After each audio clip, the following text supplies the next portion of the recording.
Bossing Vic Soto at buong Dabarkads nagulat sa ginawa ng contestant sa segment na therapy. Umpisa pa nga lang ay marami na ang nakapansin sa kakaibang kilos, balisa at hindi na makapagsalita ng maayos ang isang lalaking contestant. Sa kalagitnaan nga ng laro ay nagulat ng maging mga audience dahil sa hindi inaasang ginawa ng contestant. Bigla na lamang ito naglakad patungo kay Singing Queen Anne.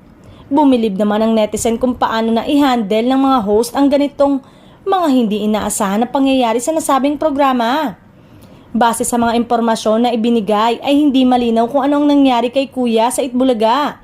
Ngunit maaaring may mga pangyayari na nagdulot ng nerbiyos at kaba bilang isang contestant sa therapy segment ng Itbulaga. Maaari rin na dahil sa sobrang gustong manalo kaya grabe ang kaba nito na nauwi sa ganong sitwasyon niya at hindi niya alam kung ano ang gagawin.